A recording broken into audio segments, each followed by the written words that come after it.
Hello friends, నమస్తే. బ్యాంకులకు పరుగు తీస్తున్న జనం. ఆర్బీఐ ఆంక్షలతో డిపాజిట్లపై ఆందోళన.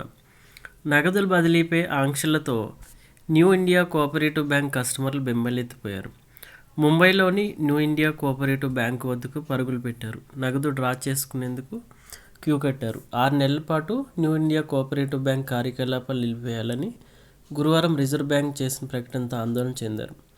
దీంతో డబ్బు విత్డ్రా చేసుకునేందుకు ఎగబడ్డారు. బాధిత కస్టమర్ల దృశ్యాలు ఆన్లైన్లో ప్రత్యక్షమయ్యాయి. బ్యాంకు బయట గుమిగూడిన ఖాతాదారులు సేవింగ్స్ అకౌంట్ నిర్వహణపై స్పష్టత ఇవ్వాలని బ్యాంకు అధికారులు డిమాండ్ చేశారు. కూపన్ల పంపిణీ, లాకర్ల యాక్సెస్కు బ్యాంకు అధికారులు వీలు కల్పించినప్పటికీ క్యాష్ విత్డ్రాలపై పరిమితిని విధించారు. దీంతో కస్టమర్లు ఆందోళన చెందుతున్నారు. అసలు ఆర్బీఐ ఆంక్షలు ఏంటి? ఆర్బీఐ ముందస్తు అనుమతి లేకుండా బ్యాంకు రుణాలు ఇవ్వొద్దు, పెట్టుబడుల స్వీకరణ, కొత్త డిపాజిట్ నిషేధించబడింది. బ్యాంకుల ఆర్థిక ద్రవ్యస్థితిని దృష్టిలో ఉంచుకుని డిపాజిట్ల ప్రయోజనాలు కాపాడడానికి ఈ చర్యలు విధించబడ్డాయని సెంట్రల్ బ్యాంక్ తెలిపింది. అడ్వాన్సుల మంజూరు, ఇన్వెస్ట్మెంట్లు, నగదు విత్డ్రాలు, కొత్త డిపాజిట్లు వంటివి ఏవీ చేయకూడదని తెలిపింది.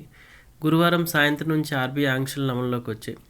సమీక్షకు లోబడి 6 నెలల పాటు అమల్లో ఉంటాయి. బ్యాంకు ప్రస్తుత ద్రవ్యత స్థితిని బట్టి ఉంచుకుని పొదుపు లేదా కరెంటు ఖాతాలను నగదును విత్డ్రా అనుమతించవద్దని ఆర్బీఐ ఆదేశించింది. అయితే డిపాజిట్లపై రుణాలను ఆఫ్సెట్ చేయడానికి బ్యాంకుకు అనుమతి ఇచ్చింది. ఇది ఉద్యోగుల జీతాలు, అద్దె, విద్యుత్ బిల్లు వంటి ముఖ్యమైన ఖర్చులకు కూడా నిధులను ఉపయోగించవచ్చు. దీంతోపాటు కొంతమంది డిపాజిటర్లకు బీమా క్లెయిమ్ అనుమతి ఇచ్చింది. Deposit insurance and credit guarantee corporation నుంచి 5 లక్షల వరకు బీమా క్లెయిమ్ చేసుకోవచ్చు. అయితే బ్యాంక్ ఖాతాదారులకు ఎటువంటి నష్టం ఉండదని రిజర్వ్ బ్యాంక్ హామీ ఇస్తున్నప్పటికీ డిపాజిటర్లో కొంత ఆందోళన కలిగిస్తుంది.